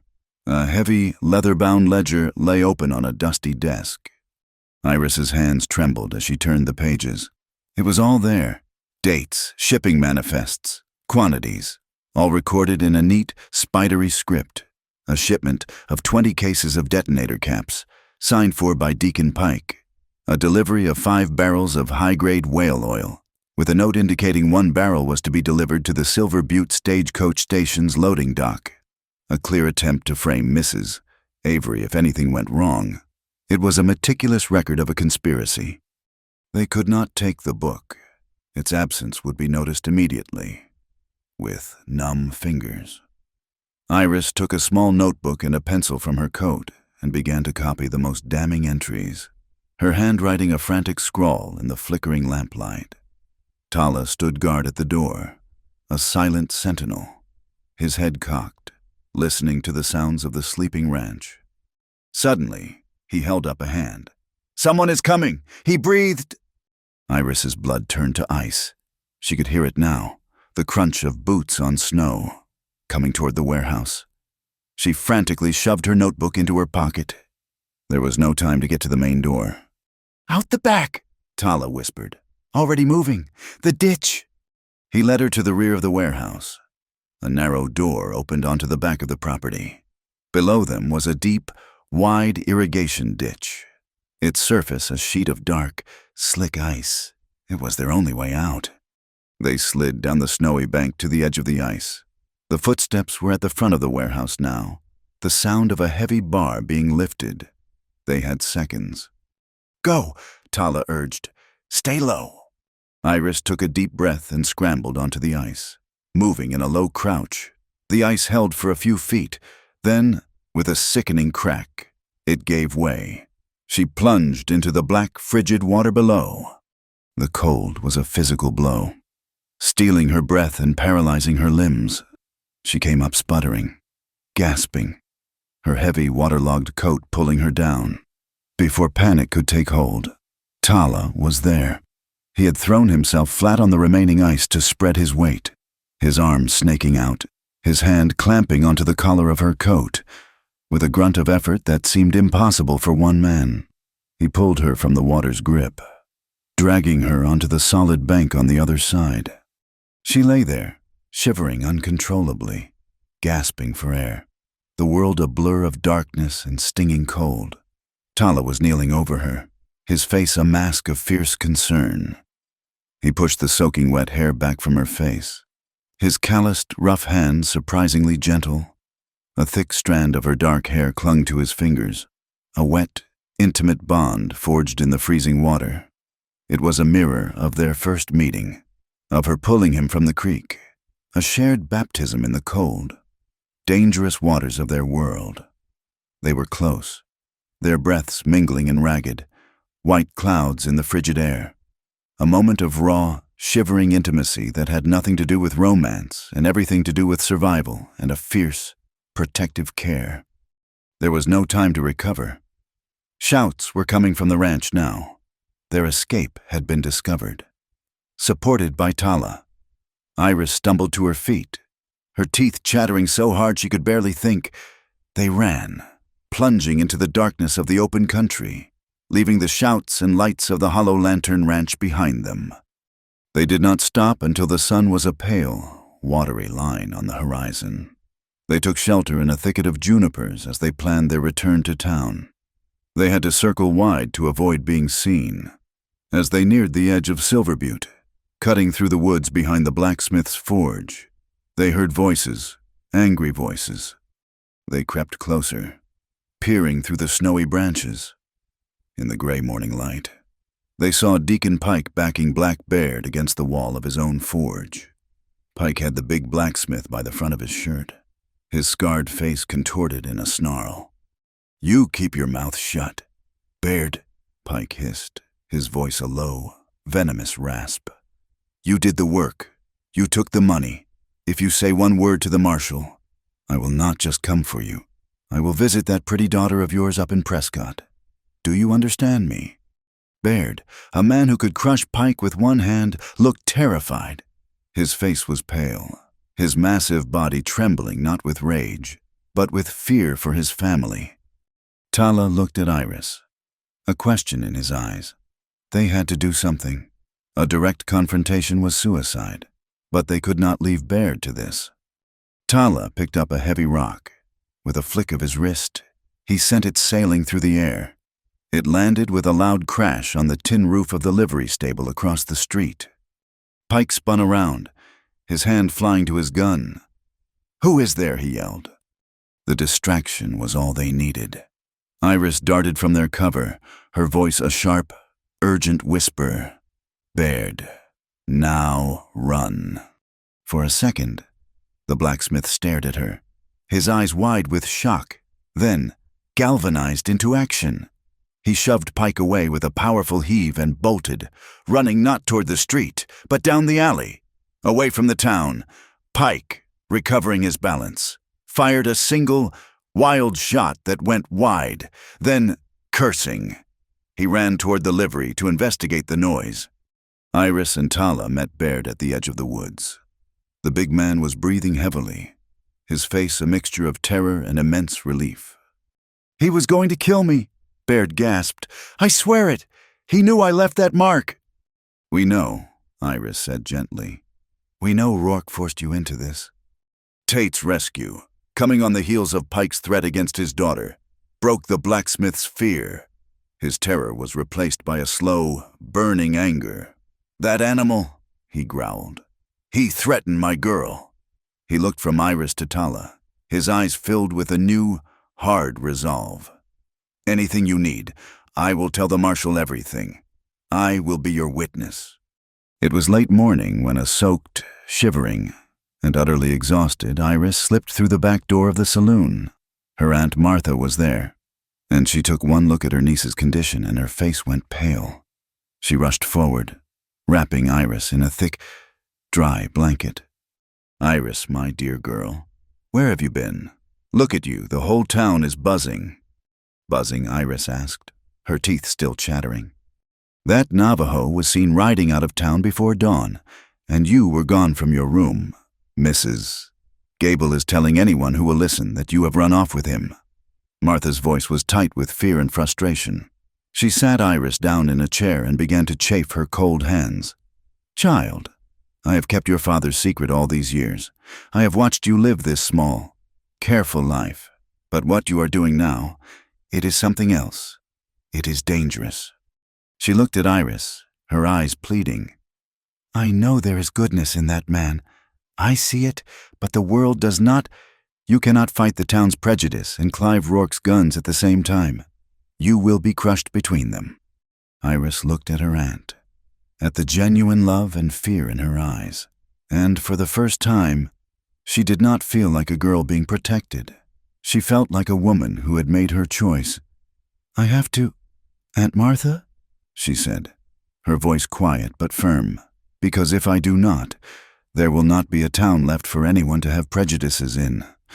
The silence that followed her confession was a world unto itself. It was not an empty silence, but one filled with the weight of years of secrets, of a daughter's love and a father's fear. Iris stood before Tala, feeling as though she had just shed a skin she had worn her entire life, leaving her exposed and vulnerable in the cold mountain air. She had handed him the truth, a fragile and dangerous gift, and now she could only wait. He did not recoil. He did not look at her with accusation or disappointment. Instead, his gaze softened with a profound and gentle understanding. He looked at her, truly looked at Iris Hale, and saw not the deception, but the reason for it. He saw the cornered heart of a woman who had been forced to live in the shadows to protect the man she loved. "You chose when to be safe, and you chose when to be honest," he said, his voice a low and steady anchor in the swirling uncertainty of her world. "I respect both choices." The relief that washed over her was so immense, it felt like the sun breaking through a week of storm clouds. He was not just an ally in a fight, he was a partner in her truth. In that moment, the trust between them was forged anew, no longer a fragile thing of circumstance, but tempered and strengthened in the fire of honesty. To be free was to make a choice, and to be trusted was to have that choice honored. She had chosen, and he had honored it. It was as simple and as powerful as that. "Come," Tala said, his tone shifting back to the quiet urgency of their task. "Your father must know. He is the law, and the law is walking blind." They found Black Baird waiting for them at the edge of town, his massive frame radiating a nervous energy. The three of them walked to the Marshal's office, their footsteps the only sound on the snow-hushed street. The office was a small, spare building that smelled of old paper, leather, and the cold iron of the jail cells in the back. It was her father's world, a place of hard facts and harder justice. Marshal Jedediah Hale was sitting at his desk, a map of the county spread out before him, his face a grim mask of concentration. He looked up as they entered, his eyes widening in surprise and then hardening as he took in the scene his daughter, soaked and exhausted, the big blacksmith he knew to be a man of peace, and the Navajo tracker who seemed to be a constant presence at the edge of the trouble brewing in his town. "Iris, what is the meaning of this?" he demanded, his voice a low growl of paternal authority and professional frustration. Before she could speak, Baird stepped forward, his hat twisting in his huge, nervous hands. "Marshal," he began, his voice rough with emotion, "I have done a terrible thing. I was forced. Rourke and his man, Pike, they threatened my family. I shot a horse for them, a special shoe, crooked, and I kept their explosives. I am ready to tell you everything." Jedediah listened, his expression unreadable, his gaze flicking from Baird to his daughter. Then Iris stepped forward and placed her small, damp notebook on his desk. "This is a copy of the ledger from Rourke's warehouse at the Hollow Lantern Ranch," she said, her voice clear and steady.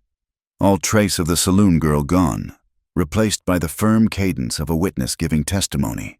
It details shipments of dynamite, whale oil, and detonator caps. It proves he planned the ore station explosion. It proves he has the materials to blow the aquifer at Coyote Spring." She went on, her words painting a stark and terrible picture. She told him about the false trail markers leading to Snowbreak Bridge, about the killing box Rourke had prepared, about the distinctive boot print at the final marker. "It was Deputy Slade," she finished, the name falling like a stone in the silent room. "He is working for Rourke. He is leading you and your men into a trap." The Marshal sat there, his face as still and as hard as granite, but Iris could see the storm raging in his eyes. He looked at the notebook, at Baird's tormented face, and finally, his gaze settled on Talanez. It was a look of pure, undiluted suspicion. This man, this outsider, had been with his daughter through all of this. He had been beside her at the explosion site, in the canyon during the storm, and now he stood here, a silent partner in the unraveling of a conspiracy that threatened to tear the whole county apart. The Marshal was a man of the law, but he was also a father, and the protective instinct in him saw Tala not as an ally, but as a threat of a different kind. "And you," Jedediah said, his voice dangerously soft, addressing Tala directly. "What is your part in this?" "I followed the tracks." Tala replied simply, "The tracks led to the truth. Your daughter followed the truth." The simple, direct answer seemed to disarm the Marshal slightly. He saw no guile in the man's eyes, only a quiet, unyielding integrity. The lawman in him recognized that, but the father in him was still at war. He looked at his daughter, truly seeing her for the first time not as the child he needed to protect, but as the woman she had become, a woman who had risked everything, who had run her own investigation right under his nose. He had been so focused on keeping the wolves from his door that he had not realized his own lamb had learned to hunt. "All right," he said, the word clipped and final. He stood up. The decision made, the evidence was overwhelming. His duty was clear. "Baird, you will give me a formal statement. Miss Hale, you will go back to the saloon and you will stay there." He pointed a finger at Tala. "And you will ride out of my town." "No," Iris said. The word was quiet, but it had the force of a gunshot in the small room. Jedediah stared at her, stunned into silence. "I am not Iris McCrae anymore," she said, her voice gaining strength. "I am Iris Hale. This is my town too, and I will not hide while it burns. We did this together. We will finish it together." Before the Marshal could respond, the office door creaked open. Deputy Slade stood there, a look of feigned surprise on his face. "Marshal, is everything all right? I saw you come in with—" His eyes scanned the room, taking in Baird's presence, the notebook on the desk, the defiant set of Iris's jaw, the blood drained from his face. He knew. "Slade," the Marshal said, his voice like ice, "you are under arrest." Slade's facade crumbled, replaced by the desperate snarl of a cornered animal.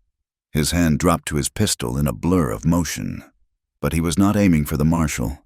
His target was Tala. He saw the Navajo as the source of his undoing, the wild card that had ruined Rourke's perfect plan. But Iris had been watching him, reading him, just as she had read 100 angry drunks in the saloon. She knew his tells. She saw the flicker in his eyes, the slight shift in his weight. While his hand was still moving, hers was already in motion. From the folds of her skirt, she produced a small, silver derringer. It was a weapon her father did not know she possessed, a skill he did not know she had practiced for years in secret, shooting at tin cans in a hidden ravine, preparing for a day she prayed would never come. The small pistol barked once, the sound shockingly loud in the enclosed space. It was not a shot to kill. It was a shot to disarm. The bullet struck the steel of Slade's pistol, just above the trigger guard. The gun flew from his grasp with a metallic clang, spinning through the air before crashing to the floorboards. Slade stood there, his hand numb and tingling, his face a mask of utter disbelief. He stared at Iris as if she were a ghost. Everyone stared at her. Her father's face was a mixture of shock, horror, and a dawning, terrible pride. The standoff was broken by the sound of shouting from the street. The gunshot had drawn a crowd. As Jedediah moved to cuff his disgraced deputy, the bat-wing doors of the saloon swung open and Clive Rourke himself stepped out onto the boardwalk, his voice booming across the street. "Friends, neighbors," he called out, his tone dripping with false concern. "See what it has come to. Our good Marshal, led astray by his girl and a Navajo tracker, has turned on his own deputy. Can you not see what is happening? He is losing control. He is letting outsiders and women make his decisions for him." The crowd murmured, their face a sea of confusion and suspicion. They had seen the deputy draw his weapon, but Rourke's words were a potent poison. playing on their deepest fears and prejudices. The truth was complicated, but the lie Rourke offered was simple and seductive. Then, another sound cut through the angry, confused muttering of the crowd. It was the clear, resonant tolling of the church bell, calling the faithful to the Christmas Eve service. It rang out, pure and steady, a sound of clarity and truth that seemed, for a moment, to wash away the dirt of Rourke's lies, the sound of justice. Iris thought, was not a gunshot, but a bell, calling a community to its better self. The crowd wavered, caught between the lie and the truth. Back in the Marshal's office, the die was cast. The war was now in the open. Jedediah Hale looked at the three people who had brought it to his door. His disgraced deputy was in a cell. His enemy was in the street, turning the town against him. All he had left was his daughter, the blacksmith who had found his courage, and the silent tracker whose knowledge of the land was now their only hope. "All right," the Marshal said again, his voice raw with a father's broken heart and a lawman's steely resolve. He unrolled his map on the desk, then looked at Iris and pushed it toward her. "Show me your plan." Iris took a deep breath. She picked up the charcoal and began to draw on the map, her hand steady now. She and Tala explained their strategy, the decoy coach to the Hollow Lantern Ranch, the real payroll coach on its way to the trap at Snowbreak Bridge. "We will split our forces," Jedediah said, taking charge, his professional instincts overriding everything else. He had only a handful of men he knew he could trust. "I will take 3 men and respond to the fake robbery. It has to look real. That will leave you," he looked at Tala, "and my 2 most trusted men to set the ambush at the bridge." "What about me?" Iris asked, her voice firm. Her father looked at her, the struggle plain on his face. He wanted to order her to safety, to lock her in the saloon and stand between her and the violence that was coming. But he saw the woman who had faced down his deputy, the strategist who had uncovered the entire plot. He could not deny her. "There is an overlook," she said, pointing to the spot on the map, the place where she had first seen Deacon Pike. "From there, you can see both the approach to the bridge and the ambush site. I can be your eyes. I can give the signal when the coach is in the trap." She was not asking for permission. She was stating her role. She would not be the prize to be fought over, the girl who needed to be rescued. She was a soldier in this war, a scout, a vital part of the plan. Jedediah Hale looked at his daughter, at the fire and steel in her eyes, and he finally let go of the child he had tried so desperately to protect. He saw the woman she was, and he gave a single, sharp nod. "Do not miss your shot," he said. It was not an order. It was an acknowledgement, an acceptance. He was finally seeing her as an equal. The world on Christmas Eve was a swirling vortex of white, snow, driven by a relentless wind. Did not fall so much as it flew, a horizontal blizzard that reduced the world to shades of gray and a few feet of visibility. From her perch on the high overlook, a small rock shelter shielded from the worst of the wind, Iris Hale felt less like a scout and more like the last soul in a world that was being erased. The cold was a physical entity, a predator that gnawed at her through the layers of her wool coat and buckskin gloves. Below her, Snowbreak Bridge was a ghostly skeleton, its timbers already thick with a treacherous layer of ice and snow. She was not afraid. The fear had burned out of her in the Marshal's office, leaving behind a cold, hard resolve that felt as solid and as real as the rifle she held in her hands. Courage. She was learning, was not the absence of fear. It was the act of moving forward when every instinct screamed for you to hide. It was the quiet, stubborn refusal to be erased. She saw the coach first, a dark, lumbering shape materializing out of the white curtain, its lanterns twin smudges of weak, yellow light. It was moving slowly, cautiously, the driver fighting the reins as the horses struggled for footing on the narrow, ice-slicked trail Deputy Slade had marked for them. Behind the coach, 2 outriders, loyal deputies named Harker and Cole, rode with their rifles ready. They were the bait, the lure to draw Rourke's wolves out of the shadows. Tala and the other two deputies were hidden in the rock falls on the far side of the bridge, their positions chosen for a perfect crossfire. She could not see them, but she knew they were there. She felt their presence. A silent, deadly promise waiting to be fulfilled. The coach rumbled onto the bridge, the sound of its wheels on the wooden planks a hollow, ominous drumbeat against the howl of the wind. It reached the center of the span, and then the world exploded into noise and motion. Figures rose from the snow-covered rocks on both sides of the canyon ahead. Men in long, dark coats, their faces hidden by scarves, at least a dozen of them. Deacon Pike was at their head, a specter of violence, his scarred face a pale slash in the blizzard. Gunfire erupted, a chaotic series of bright orange flashes in the gray gloom. The reports swallowed almost instantly by the storm. It was a storm within a storm, a man-made tempest of lead and fury. Harker and Cole returned fire, their shots methodical and precise, taking cover behind their horses. The coach driver, a grizzled old man named Peterson, crouched low on his seat, trying to control his panicked team. Iris watched, her heart pounding, her fingers steady on the trigger of her rifle. Her job was not to fight. Not yet. Her job was to see. From his position, Tala did not fire into the main group. He was doing something else. Iris saw him shift his position, aiming not at a man, but upward, toward the canyon wall. He was reading the wind, the snow, the very structure of the place. He fired a single shot. It seemed to go nowhere, a wasted bullet spent on empty rock. But then, a large section of snow and ice, dislodged by the impact, slid down the canyon face. It was not an avalanche, but it was enough. It struck a heavy guide rope, one of the old iron cables that anchored a derelict mining hoist to the opposite wall. The rope, already strained and rusted, snapped with a sound like a giant whip crack. The derelict hoist, a heavy iron bucket filled with rock, swung down like a pendulum, crashing into the far end of the bridge. The impact sent a shudder through the entire structure and created a barrier of splintered wood and twisted iron, effectively blocking Pike's men from swarming the coach. It was a brilliant, impossible shot, a move born not of marksmanship alone, but of a deep and profound understanding of the world.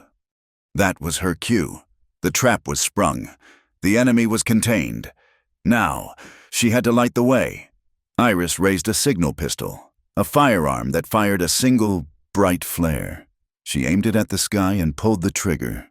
A ball of brilliant red light shot upward, cutting through the swirling snow, painting the entire canyon in a momentary, bloody glow. It was the signal for the deputies to close the pincer, to move from their hidden positions and attack Rourke's men from the flank. But the flare did more than just signal the deputies. It revealed her own position.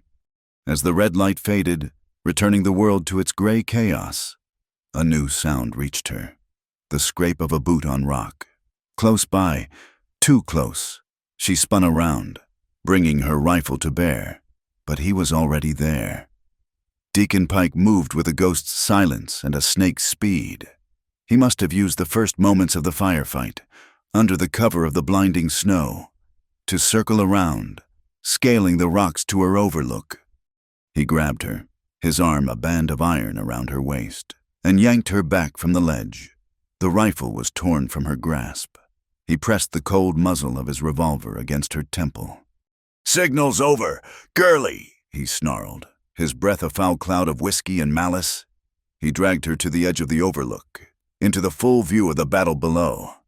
"Everybody hold your fire," he bellowed, his voice carrying over the wind, "or the Marshal's daughter gets a third eye." The shooting sputtered and died. The world fell into a sudden, terrible silence, broken only by the shriek of the wind and the nervous stamping of the horses on the bridge. Down below, Tala stepped out from behind a rock, his hands raised to show they were empty. His face was a calm, cold mask, but his eyes were locked on Pike, burning with an intensity that was more threatening than any weapon. "Let her go." "Pike!" Tala called out, his voice steady, cutting through the wind. "Drop the rifle." "Navajo," Pike sneered, his grip tightening on Iris. "And the knife. Kick them over here." Tala slowly unslung his rifle and let it fall to the snow.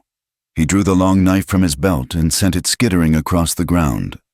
He stood there, unarmed, a lone figure against the storm. "Now what?" Pike laughed, a harsh, ugly sound. "You gonna talk me to death?" "Let her go," Tala repeated, and he began to walk forward. Slowly, deliberately, his eyes never leaving Pike's. Iris's mind was racing. Her father was not here. He was miles away, at a fake robbery. Harker and Cole were pinned down on the bridge. It was up to her. She could feel the frantic thumping of Pike's heart against her back. He was not as calm as he pretended. He was a trapped animal, and that made him even more dangerous. She looked at Tala, who continued his slow, inexorable advance. His eyes met hers, and in that fleeting glance, a silent message passed between them. A question and an answer, an agreement. She subtly shifted her weight. A tiny movement, a signal that she was ready. She took a deep, ragged breath, a convincing sob of terror, and then she acted, with all the force she could muster. She drove her head backward, smashing it into Pike's face. His head snapped back with a grunt of pain and surprise, his grip loosening for a fraction of a second. It was all she needed. She sank her teeth into the fleshy part of his wrist, the one holding the gun, and bit down with a feral, desperate strength. Pike screamed, a sound of pure agony and rage. His hand spasmed open, the revolver clattering onto the rocks. Iris twisted out of his grasp, throwing herself to the side, just as Tala lunged. He moved with a speed that was breathtaking, covering the last 10 feet in 2 long strides. He did not go for Pike. He went for the fallen gun. He scooped it up and was on his feet again as Pike scrambled for his own weapon. But it was too late. Tala now held the gun, and the standoff was over. At that exact moment, a new figure appeared at the far end of the bridge, stepping out from the cover of the blizzard. It was Deputy Slade. He must have been freed from his cell by Rourke's men. He had a rifle in his hands, and his face was a mask of vengeful fury. He raised the weapon, but he was not aiming at Tala or Pike. He was aiming at Harker, the lead deputy, who was just beginning to rise from his cover. "Harker, look out!" Iris screamed. But the warning was too late. Slade fired. Tala moved. He did not hesitate. He did not think. He reacted with pure, protective instinct. He threw himself in front of Harker, intersecting the path of the bullet. The impact spun him around, and he fell to one knee with a sharp grunt of pain. For a heart-stopping moment, Iris thought he was dead, but then he looked up, his hand clamped to his shoulder, his face tight with pain but his eyes still clear. The bullet had torn through the thick muscle of his shoulder. A painful but not a fatal wound. He had taken a bullet meant for another man. Slade was already jacking another round into the chamber, his face contorted with rage. He brought the rifle up again, ready to finish the job. But Iris was already moving. She dove for the derringer she kept tucked in her boot. It was a desperate, last-ditch hope. She came up with a small pistol in her hand, took a fraction of a second to aim, and fired. The small gun bucked in her hand. Across the canyon, a tiny chip of metal flew from Slade's rifle. The bullet had struck the hammer, jamming the mechanism, rendering the weapon useless. Slade stared at his broken rifle in disbelief, his chance for revenge gone. The fight was broken. Deacon Pike, seeing his chance for escape gone, threw his hands in the air. Deputy Slade, his weapon useless, was quickly surrounded by the other deputies, the remaining members of Rourke's gang. Seeing their leaders captured and their plan in ruins, melted away into the snowstorm, their will to fight gone, in the sudden, quiet aftermath of the battle. Harker and Cole rushed to Tala's side, helping him to his feet. The wound was bleeding freely, staining the white snow a brilliant, shocking crimson. Iris ran to him, her heart in her throat. "I am all right," he said through gritted teeth, his eyes meeting hers. There was pain in his gaze, but also a deep, unwavering strength. Deacon Pike and a sullen, defeated Deputy Slade were bound and secured. The payroll was safe. They had won, but as Iris looked around at the swirling snow, at the empty spaces where the other gunmen had been, she knew this was not the end. Rourke himself had not been here. He was still out there, a shadow in the storm, and he had escaped. The first battle was over, but the war for Silver Butte had just begun. The victory at Snowbreak Bridge was a breath held in a blizzard, a momentary pause in the heart of the storm. It was not an end. Marshal Jedediah Hale arrived minutes later with his small posse, his face a mask of grim understanding as he took in the scene the captured men, the wounded tracker, and his daughter, standing amidst the chaos with a rifle in her hands. No longer a secret, but a soldier. The decoy had worked, drawing him away. But the real battle had been won here, by a plan of her own making. The wind howled, relentlessly trying to bury the evidence of the fight under a fresh shroud of white. But the snow could not hide everything, as Harker tended to Tala's shoulder, binding the wound with a strip of clean cloth. Tala's eyes were on the ground. "There," he said, his voice tight with pain. He pointed not to the tracks of the fleeing gunmen, but to a deeper, more distinct set of ruts in the snow, partially obscured but still visible. A carriage, heavy, pulled by a matched pair. Rourke's. The tracks did not lead back toward Silver Butte. They led deeper into the wilderness, toward the desolate basin they had just escaped. "Hollow Lantern Gulch," Iris said, the words freezing on her lips. "He has gone to ground. He is at the warehouse." Her father looked from the tracks to his daughter, and then to the wounded Navajo who had taken a bullet for one of his men. The last vestiges of suspicion in his eyes were replaced by a weary, grudging respect. "Cole," he ordered, "take Slade and Pike back to town. Lock them up. Harker, you see to the coach. Get it and the payroll back safely." He turned, his gaze settling on the tracks leading into the storm. "The three of us will finish this." The ride to the gulch was a descent into a white hell. The wind screamed through the narrow rock formations, tearing at them with invisible claws, driving the snow into their faces with the force of sand. They rode hunched over, three grim figures moving through a world that wanted them gone. Hollow Lantern Gulch was a place of deep shadows and bad memories. A single, battered lantern hung from a post near the warehouse, its flame guttering wildly in the gale, a tiny, defiant spark of light in the overwhelming chaos. It was a flicker of hope, a stubborn refusal to be extinguished, and Iris clung to the sight of it as they dismounted, the warehouse looming before them like a tomb. The main doors were barred. They moved around the side, the wind trying to tear them from their feet. As they rounded the corner, a figure stepped from the shadows of the loading dock. It was Clive Rourke. He was not running. He was waiting. He held a Winchester rifle in one hand and a lit lantern in the other. "I have to admit, Marshal," Rourke called out, his voice thin but clear against the wind. "I underestimated your girl. I thought she was just a pretty distraction. Turns out she is the brains of the whole operation." "It is over. Rourke," Jedediah yelled back, his own rifle leveled. "There is nowhere left to run." Rourke let out a dry, humorless laugh. Who said anything about running? He backed into the warehouse, disappearing into the darkness. "Come and get me. Lawman, come and see what justice really looks like." They followed him in, the three of them moving as one. The vast, cold space was filled with the evidence of his crimes, the crates of dynamite, the coils of fuse, the barrels of whale oil. Rourke stood in the center of it all, a king in a kingdom of destruction. He had placed his lit lantern on top of a crate of dynamite sticks. "One shot," Rourke said, his eyes glittering with a mad, triumphant light. "That is all it takes. One shot from any of you, and this whole canyon goes up in a blaze of glory. My evidence, your justice, all of us, gone. A fitting end, do not you think? He was a cornered wolf, ready to bring the whole mountain down rather than be trapped.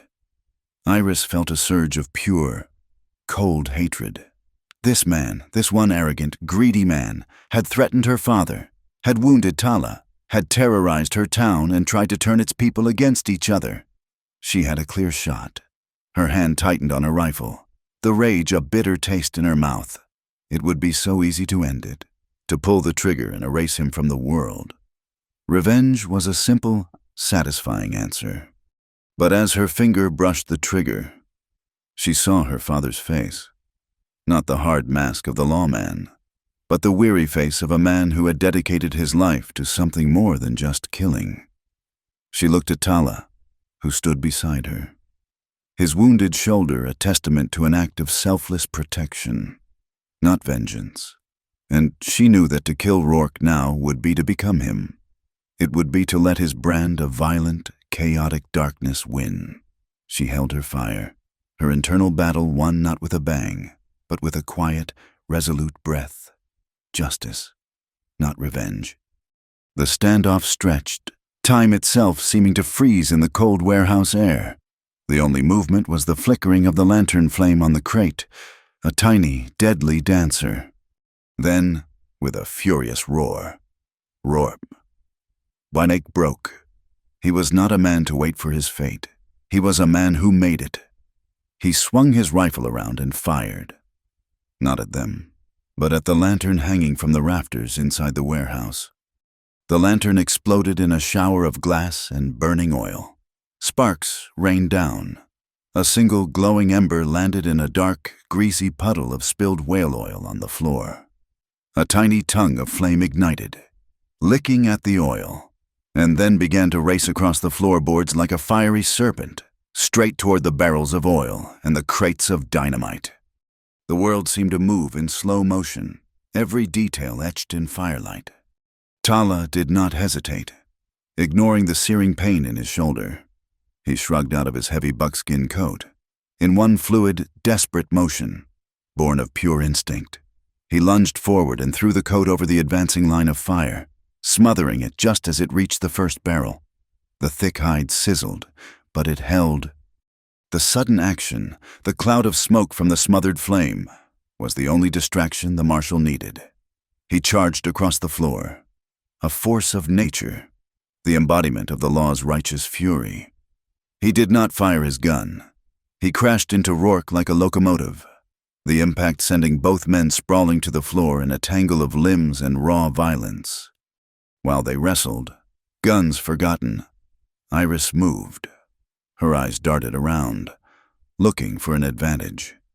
She saw a long leather rein, coiled on a nearby saddle rack, with a speed and practicality born of a lifetime of quiet observation.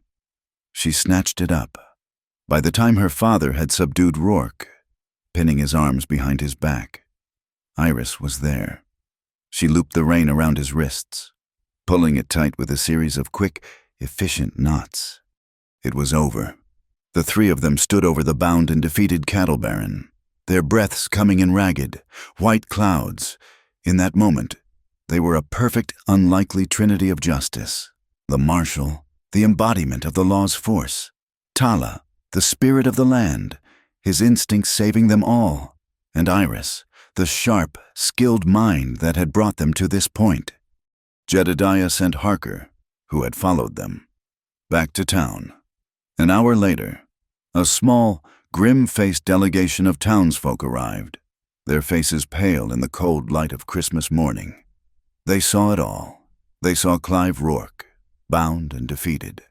They saw the warehouse, an arsenal of terror. They saw the ledger, opened on the desk, its neat columns a testament to a cold, calculated evil. The sight of the evidence, stark and undeniable, broke the spell of Rourke's influence. The men who had drunk his whiskey and laughed at his jokes, who had been so quick to believe his lies and follow his lead, now looked away in shame. Then, Black Baird stepped forward from the crowd. He walked to the Marshal's desk, picked up a pen, and in a hand that was surprisingly steady, He signed his full name to the bottom of the statement he had given earlier. His public testimony was the final, formal nail in Rourke's coffin. There, in the cold, wind-swept gulch, Marshal Hale convened a brief, official hearing. Rourke was charged. Deputy Slade and Deacon Pike, brought from the town jail, were charged alongside him. As the three of them were led away in chains, a murmur went through the crowd. The whispers and the rumors died, starved of the lies that had fed them. The prejudice against Tala had not vanished from every heart, but the truth of his honor had been laid bare for all to see. Justice, hard won and bitterly fought for, had finally found its voice. Christmas morning dawned not with a storm, but with a profound and holy quiet. The blizzard had passed, leaving behind a world scoured clean, draped in a thick, immaculate blanket of white. The sky was a fragile, cloudless blue, and the air was so cold and still it felt as though the whole world was holding its breath. In Silver Butte, the scars of the previous day's conflict were buried, and a tentative peace settled over the town along with the snow. The first order of business was not celebration, but justice. Marshal Jedediah Hale, his face etched with the weariness of a man who had been to war and back, stood on the boardwalk outside his office. A wagon stood waiting, containing the shackled forms of Clive Rourke, Deacon Pike, and the now former Deputy Slade. A small crowd had gathered, their faces somber in the bright morning light. They were not a mob anymore. They were witnesses. They had seen the truth in the warehouse, and the sight had sobered them. Tala stood near the marshal, his arm in a clean sling that Iris had fashioned, his posture straight and proud despite the pain. He did not look at the crowd, but at the mountains, his natural home. Before the wagon departed, Jedediah Hale turned and faced Tala. He was a man of few words, a man whose heart was a fortress not easily breached. He extended his hand. Tala looked at it for a moment, then took it, his grip firm and sure. The marshal did not offer a flowery speech of gratitude. It was not his way. Instead, a slow, wry, and deeply tired smile touched the corners of his mouth. "Well, Nez," he said, his voice a low, gravelly rumble, "I figure you owe me." Tala's brow furrowed in confusion. "You owe me," Jedediah continued, the smile deepening just a little, "for a perfectly good shirt that now has a hole in the shoulder." He paused, his gaze flicking for a fraction of a second to his daughter, who stood nearby, watching them, her heart in her eyes. He looked back at Tala, the humor fading into something more serious, something more profound. "And you owe me for a happy daughter." It was not an accusation. It was a transfer of responsibility, a gruff acknowledgement of a debt paid and a new one incurred. It was the closest the marshal could come to giving his blessing. He was entrusting Tala with something far more precious than a payroll. He released his hand, gave a single, sharp nod, and turned to oversee the departure of his prisoners. The wagon rumbled away, carrying the poison out of Silver Butte, its destination a federal court for Slade and a territorial prison for the others. Rourke's power in the valley was broken, his empire of fear dismantled by a handful of courageous people who had refused to bow. In the days that followed, the town began to breathe again. The thaw came, not just to the weather, but to the spirit of the community. As the snow melted, the sound of running water returned to the valley. At Coyote Spring, the ice that had choked the rocks began to break apart, and the water, the lifeblood of the high desert, flowed freely once more, gurgling and chattering its song of liberation. The paper lanterns from the Christmas dance, battered and torn by the storm, still hung in the town square. Their colors faded, but their presence a stubborn reminder that even in the darkest of storms, the light had not gone out. Justice, Iris realized, had not fallen from the sky. It had grown, slowly and painfully, from the rocky ground of individual courage, nurtured by the steadfast loyalty of good and decent allies. With the funds and assets seized from Rourke's illegal operations, A new sense of possibility took root in Silver Butte. Iris, standing before the town council, made her intentions clear. She would not be leaving. She was Iris Hale, daughter of their Marshal, and this was her home.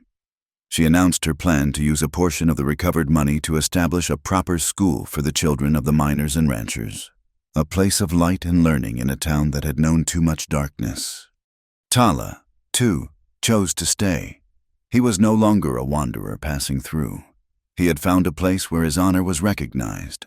He filed a claim on a small parcel of land near the now liberated Coyote Spring, with the help of Black Baird and other grateful miners.